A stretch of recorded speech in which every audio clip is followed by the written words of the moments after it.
숙명론은 모든 운명은 정해져 있어 바꿀 수 없다고 믿는 것이고, 운명 개척론은 운명은 바꿀 수 있다고 말하는 것 같은데요.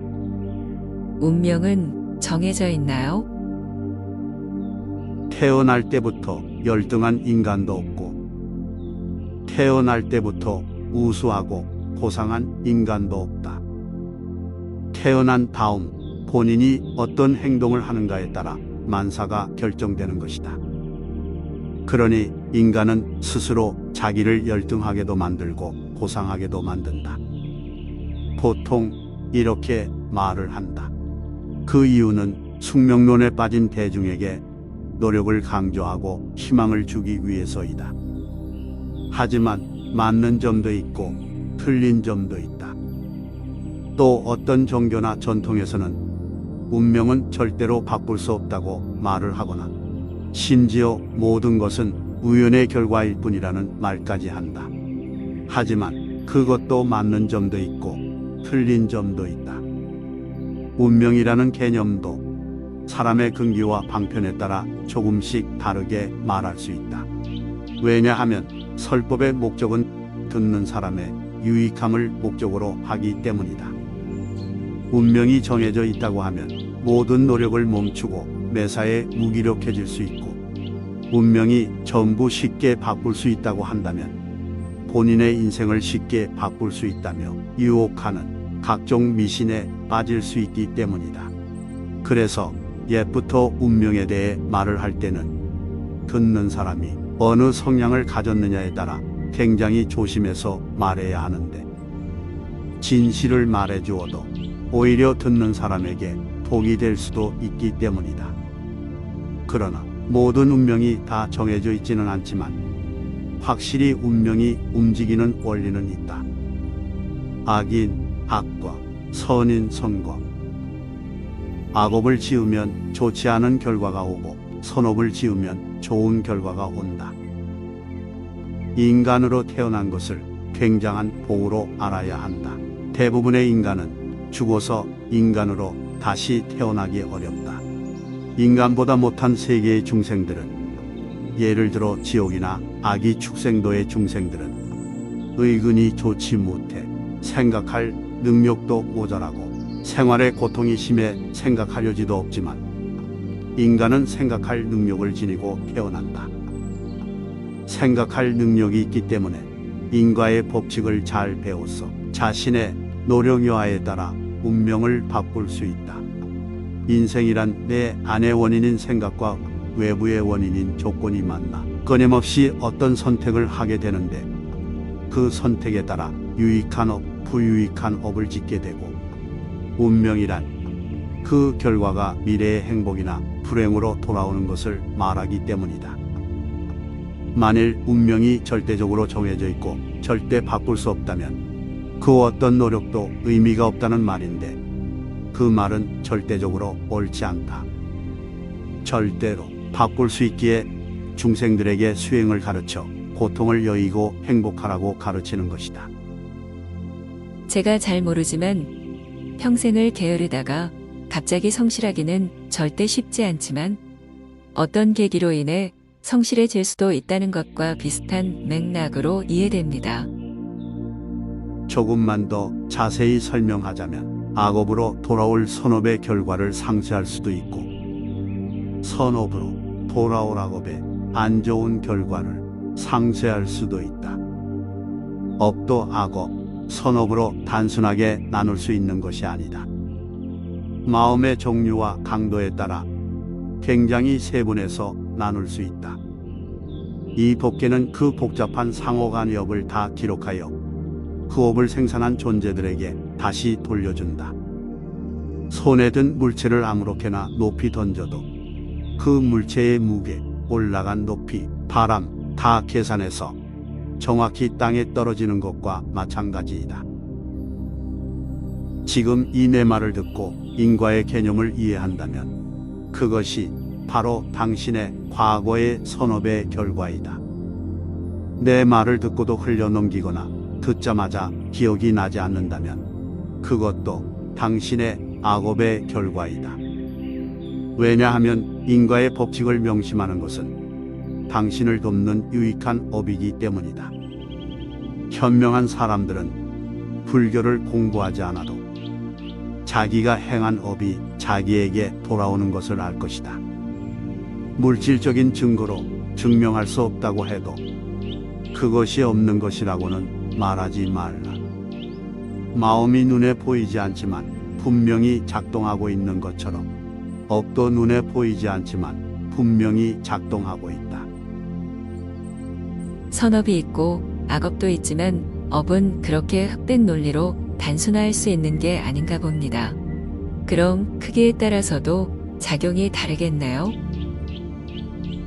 작은 악업은 큰 선업에 유익한 결과가 돌아오는 것을 방해하지만 막을 수 없고, 작은 선업도 과거에 저지른 큰 악업의 해로운 결과가 현재나 미래에 돌아오는 것을 방해하지만 더 작기 때문에 막을 수 없다.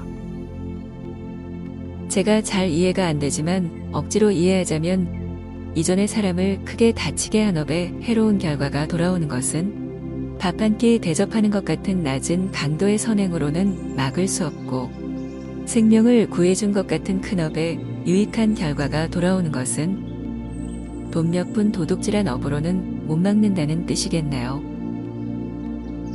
생각으로 행하는 의업이나 말로 행하는 구업이나 신체로 행하는 신업 등등 모든 업은 그 업을 행할 때 마음속에 의도의 강력함에 따라 업의 결과를 각각 다르게 불러온다. 정해져 있는 업도 있지만 바꿀 수 있는 업도 있다는 말씀이시군요. 그러면 어떻게 하면 운명을 조금이라도 개척하여 불행을 막을 수 있는지 도움되는 말씀 조금만 부탁드릴 수 있을까요? 실패한 사람이 다시 일어나지 못하는 것은 그 마음이 교만한 까닭이다.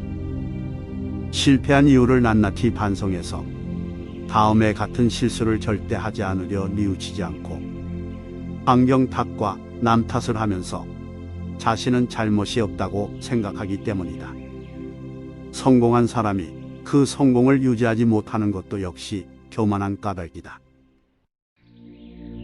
과거의 선업력이 도와 운이 좋았고 다른 주변 사람과 환경이 도와주었음에도 그 사람이 교만하면 전적으로 본인만의 힘으로 성공했다고 착각하여 자기 능력을 과신하기 때문이다.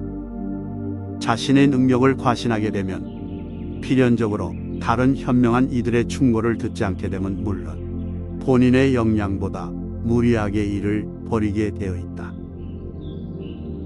아하, 이제야 알았습니다. 그래서 현명한 옛사람들이 건불십년이니 화무십일홍이니 하는 말들을 만들어 후학들에게 충고하는 것이로군요. 우리말 속담으로는 해가 차면 기운다와 비슷하겠나요? 받은 것을 평가하지 말고 남을 시기하지 말라. 남을 시기하는 자는 마음의 평안을 얻지 못한다. 내가 받은 것을 함부로 평가한다면 과연 베푼 사람이 다음에도 본인에게 베풀 것인가 생각해보라.